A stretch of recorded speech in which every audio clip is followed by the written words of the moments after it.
Assalamualaikum. Bertemu lagi dengan Mimin di Bertani Cabai. Hari ini, tanaman cabai ori 212 berusia 148 hari setelah tanam. Kali ini, Mimin akan melakukan pemupukan yang ke-11 kali. Untuk pemupukan kali ini, Mimin menggunakan pupuk NPK Mutiara Grower dengan dosis 4 sendok makan untuk 5 liter air. Pupuk NPK Mutiara Grower adalah pupuk untuk fast generatif. Kemudian, Mimin menggunakan pupuk karet plus boron dengan dosis 4 sendok makan untuk 5 liter air.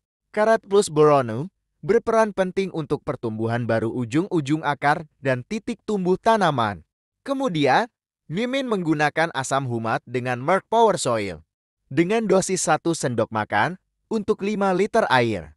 Pemberian asam humat pada tanah dapat memperbaiki kondisi tanah-tanah pertanian yang sering ditanami, sekaligus memberikan nutrisi dalam bentuk organik bagi tanaman. Banyak penelitian menunjukkan bahwa penggunaan 1 kg humik acid memberikan efek yang setara dengan penggunaan 500 kg kompos konvensional. Fungsi asam humat untuk mengurangi residu pupuk kimia dan pestisida dalam tanah. Juga sebagai pH buffer penyangga pH pada tanah-tanah asam ataupun alkalis. Dosis pengocoran 180 ml untuk tiap lubang tanam. Kali ini, Mimin akan membahas unsur-unsur hara mikro dan peranannya. Dilansir dari bumikita.id, unsur-unsur hara mikro bukanlah merupakan unsur-unsur pembangun tubuh tanaman, namun peranannya penting dalam proses metabolisme tanaman. Unsur mikro ini sebagian besar berupa mineral dan logam yang tersedia secara alamiah di tanah.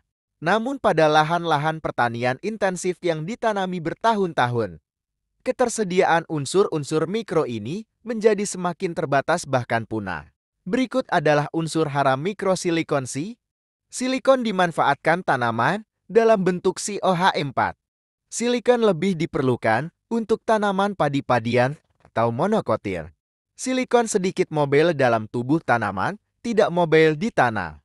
Fungsi fisiologis silikon merupakan salah satu komponen dinding sel tanaman monokotil Graminia padi-padian.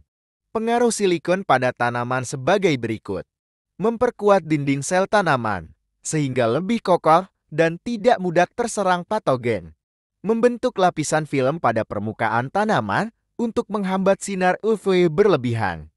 Sumbernya dari sisa abu vulkanik dan sisa-sisa tanaman yang mengalami proses alkalinasi dalam bentuk larutan tersedia pada produk SELOCEON. Gejala defisiensi hanya bisa ditemukan pada tanaman Gramineae dan padi-padian atau monokotil.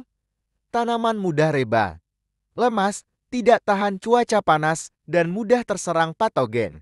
Pada tanaman dikotil tidak ditemui adanya gejala defisiensi silikon. Pemberian pupuk silika larut air yang melebihi dosis menyebabkan tanaman terlalu kaku dan kadang terjadi plasmolisis jika cuaca terlalu terik. Silika tersedia melimpah pada tanah dalam bentuk mineral karena silika merupakan bahan mayor pembentuk kerak bumi. Pada banyak tanaman dikotil unsur silikon tidaklah esensial. Namun pemberian tambahan Si pada tanaman mempunyai manfaat sebagaimana tersebut di atas. Dengan memahami jenis-jenis unsur hara yang penting bagi tanaman berikut karakteristiknya. Semoga para rekan petani dapat lebih efisien dan efektif dalam pemberian pupuk, serta lebih akurat mengenali gejala defisiensi maupun toksisitas yang terjadi pada tanaman.